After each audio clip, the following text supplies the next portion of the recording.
Yes guys, welcome back to Cop Noise TV, where we are here for the penultimate game of the Premier League season. Liverpool playing away, Aston Villa, Friday night. And before we get into the video, bit of an apology from myself. You'll have to bear with me because I don't know if I'm coming down with a cold or a flu or something.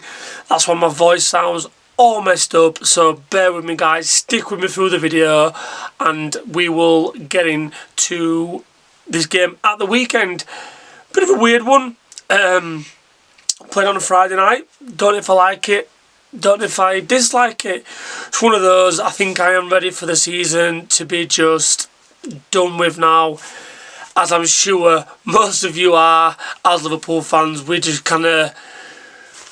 falling over the line, aren't we? We're kind of just crawling. I think Jamie Carragher said it a few months ago. Liverpool are sleepwalking over the line, and that's exactly what I feel like we're doing. I feel like when I watch Liverpool these days, particularly the game on Saturday, last Saturday against Chelsea, which I will touch on a little bit later in the show. I was just sat in the stands and honestly, I could have fallen asleep. It was that bad. But look, let's try and be positive. Let's try and hope that Liverpool will give us something to cheer about. Finish the season on a little bit of a high note. Maybe try and put back-to-back wins together. And yeah, who knows? Let's keep the faith, guys. Fingers crossed. Let's stay positive for these last two games. We're nearly there. We're nearly at the finish line where we can all just go drift off into the summer, whether you like international football or not. Either watch the World Cup or just put your feet up for a couple of months. But hang tight, guys. We're nearly there. So let's get into the video. Aston Villa. They're on a shocking run of form. I couldn't actually believe how bad it was when I looked into it. Villa have won 10 of their last 10 Premier League games. Sorry, let me rephrase that. Villa have won 2 of their last 10 Premier League games. That makes more sense rather than winning 10 out of 10. So just to clarify, they've only won 2 of their last 10. And given the fact that Villa are literally, or have been, there and thereabouts fighting for those Champions League places along with us, Man United and Chelsea up till maybe 2-3 weeks ago, is that an indication of maybe how poor the Premier League is this season? I'm not so sure, but bit of a mad stat really. So Liverpool and Aston Villa going into this weekend, both teams neck and neck on points and also games won as well. And the only thing that is separating the two teams is goal difference is slightly different. So Liverpool have a significantly better goal difference of plus 12 compared to Villa's plus 4. So if it does come down to goal difference on who gets the 4th or 5th spot, Liverpool are in the driving seat for that. And you would probably say with only 2 games to go, can Villa catch Liverpool? Well, they'd have to probably repeat what they did a few seasons ago now when I think they beat us 7-2 at Villa Park. There'd have to be some kind of miracle like that if it was to come down to goal difference for Villa to catch us on that one. And then whilst I was looking at the goal difference, I wanted to just quickly look at how we compare to the top 2 in the league, or even just close to the top in the league. So you look at Arsenal plus 42, Man City plus 43, and that just goes to show the massive drop off after them 2 sides at the top. Man United, us, Villa, obviously Chelsea who've kind of fallen below. You know, I'm disregarding Bournemouth, Brighton, Brentford there, because ultimately you think of Liverpool, maybe Villa, but Chelsea especially, as teams that are going to be are kind of solidified in that top 5, top 4, top 5 space, if you like. And just looking at the points difference alone, I mean, with 20 points off Arsenal at the top, and the goal difference is just ridiculous. As I say, Liverpool on plus 12 and Arsenal on plus 42, Man City on plus 43. So that is huge. And even looking down at Man United's goal difference, so Man United in 3rd, and they're probably going to finish 3rd, they're only on plus 15. So it just shows like the gulf between Arsenal, City and the rest of the chasing pack. Well, even if you can call them chasing pack. But look, back to Villa. We all know that Villa have been focusing on Europe rather than the Premier League.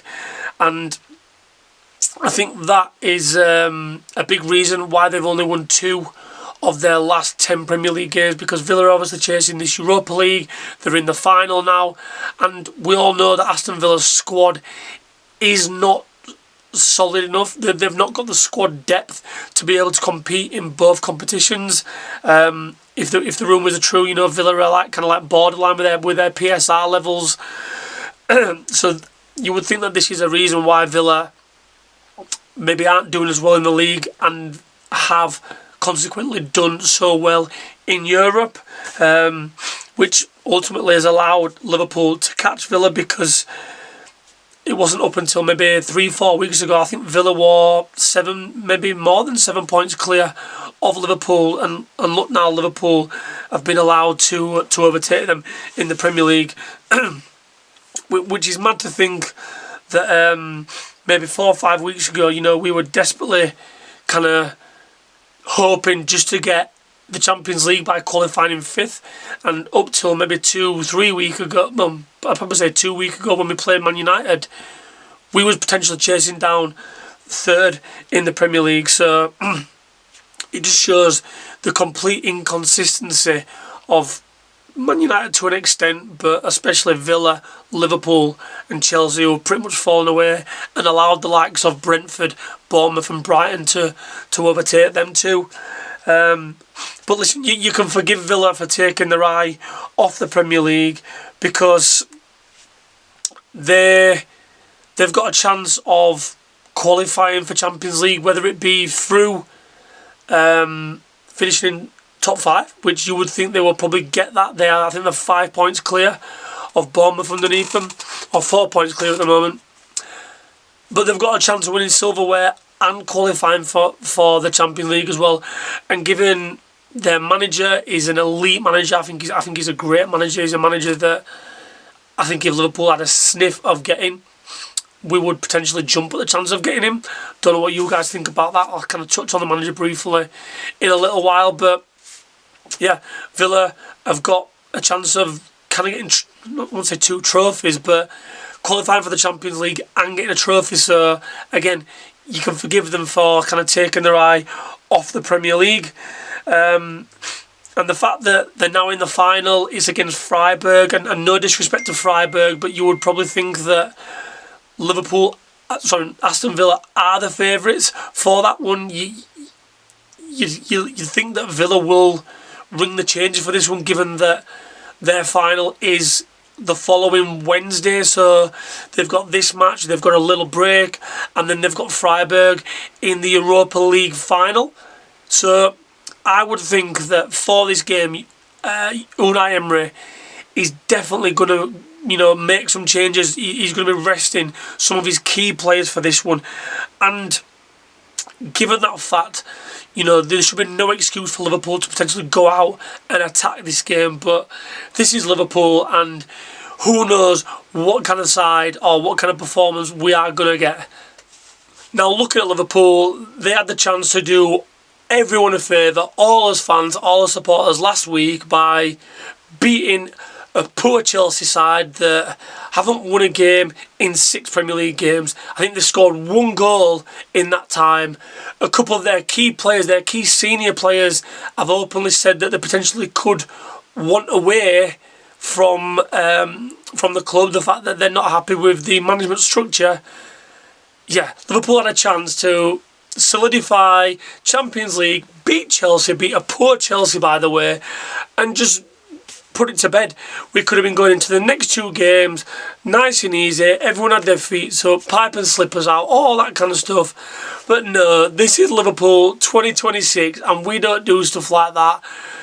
And honestly, I was sat in the stands watching that game, and I couldn't believe the amount of, I don't know if we would call it respect, but the amount of time and space that Chelsea were allowed to have on the ball in the middle of the pitch.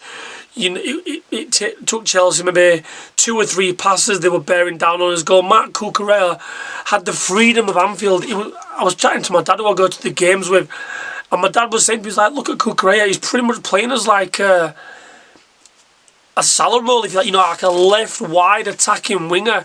It was unbelievable, like the amount of time and space Chelsea had on the ball, and yeah, what more can we say about that? The fans showed how unhappy they was, obviously booing through the game with the Rio Ingamoa substitution. However, a lot of the fans, I don't believe, knew that Rio wanted to come off. Obviously, Arne Slot mentioned this in his post-match press conference. So I think if a lot of the fans would have known this, I don't think the boos would have happened for the Rio Ingamoa substitution, if I'm honest. However, full time, you could feel it. You could sense that there was so much anger, frustration, and yeah, that poured out with the boos at full time. And it wasn't just a couple of pockets in the ground. It was pretty much 4 sides of the ground that showed their disapproval of that performance. And I think that was just a kind of collective of what's been happening over the whole season, if I'm honest, and the fact that a lot of fans now are just wanting the Premier League campaign to end. Obviously, we don't have any cup competitions to go for, so fans just want to get that Champions League mathematically secure, and they just want to fuck off and chill out. And again, Liverpool have got an opportunity to do this against what I believe is going to be a weakened Aston Villa side. As I said earlier, Aston Villa do not have the squad depth to be able to compete on different 2 fronts, if you like, so the Premier League and the Europa League. So therefore, I anticipate Unai Emery ringing the changes for this one. Now, I think when it comes to the manager, which I want to touch on a little bit just before I kind of get into team selection and all that. As I say, the fans showed their disapproval. I think 80% maybe the fan base now, 80-90% of the fan base would like a managerial change. However, I think we are all at a point where we can kind of conclude that if you believe the noise and the reports coming out of Anfield, coming out of Liverpool, Arne Slot is going to be the manager to take us forward next season. And I think as much as a lot of fans disapprove of that, I think we're willing to accept it. However, I do believe that there is maybe 1 or 2 names that could potentially change the minds of Liverpool's hierarchy when looking at the managerial position. And I think one of those names will be Luis Enrique. Who knows? He's won kind of God knows how many French Liga titles now. He's won a Champions League last season. He's got PSG into the Champions League final again this season. So he is looking at potentially going back to back in terms of winning the Champions League. And maybe with only 1 year left on his contract, he feels that, well, what more can I do with this team, with this club? Therefore, he might look to get another challenge. Who knows? He might want to kind of sail off into the sunset for a little bit and take a bit of a sabbatical. But if he comes on the market in the summer, there will be a queue as long as the fucking River Thames for his signature. And I imagine that Liverpool Football Club's hierarchy will be in that queue wanting his signature.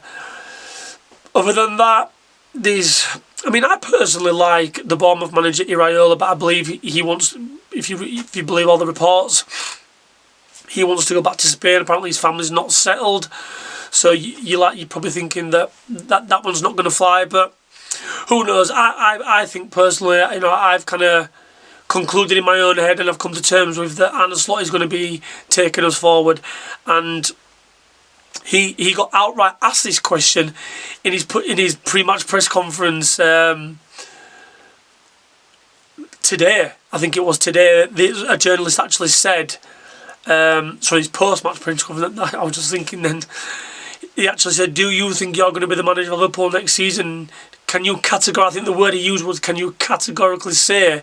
And although Slot didn't say, "Yes, I can categorically say," his answer was pretty.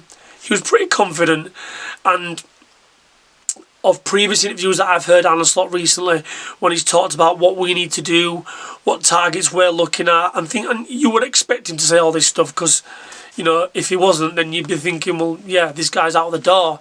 But he seems confident to me, so I don't know, guys. Let me know in the comments. Like, obviously, I don't want all the Slot out things, because we all know, I think, where we are with that. But if you think that Slot is going to be the manager next season or not, and if not, who would you like to see in charge at Liverpool? And then just off the back of Slot's press conference, he gave a few injury updates. So we all saw Alexander Isak came off the bench against Chelsea, so you would expect that he will play. And then some other updates he mentioned about Alisson. So Alisson Becker has trained. Ibu Konate has trained. Mo Salah is back in training, although he is only available for a few minutes. Arne Slot said so. What a few minutes is, God only knows. And Florian Wirtz is still poorly with, I believe, a stomach infection, and he's on antibiotics. So you would expect that Florian Wirtz will not be up for selection for this game. So with all that being said, let's have a look at what I think Arne Slot will do for a starting 11 this weekend away at Aston Villa. So given what Arne Slot has told us in his press conference today, here's what I think he will do for a starting 11. So he's mentioned that Alisson Becker is back in training.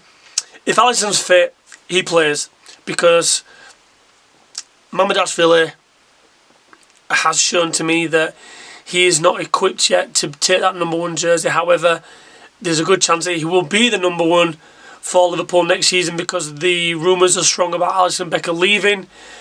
Liverpool may need to generate some cash this summer to pay for some of their forward frontline signings, which we desperately need.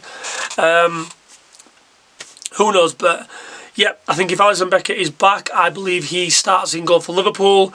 I think at right back, Joe Gomez. I think Joe Gomez will play this one. I think Joe Gomez is due some game time. You know, he's had a few cameos off the bench recently, and given the fact that Liverpool are playing with Curtis Jones as a makeshift right back, and Curtis has done a good job, to be fair, but I think Joe Gomez will get the nod for this one.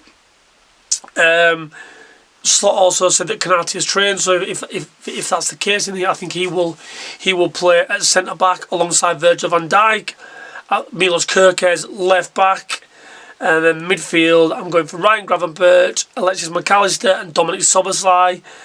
And then up front, I think Cody Gakpo will operate from the left, Alexander Isak will get a start up top, and Jeremy Frimpong will continue playing from that right-hand side. Make of that what you will, guys. Let me know in the comments what you think Arne Slot will do for a starting 11 against Villa this weekend. And in terms of a score prediction, I am going for a gritty 1-0 win to Liverpool. We get that Champions League qualification, and then we can put our feet up for the last game of the season against Brentford and give Andy Robertson and Mo Salah a good old send-off that they thoroughly deserve. Let me know in the comments what you think, guys, and as always, if you haven't done already, make sure you get over to the homepage and hit that subscribe button. I'll catch you in a bit.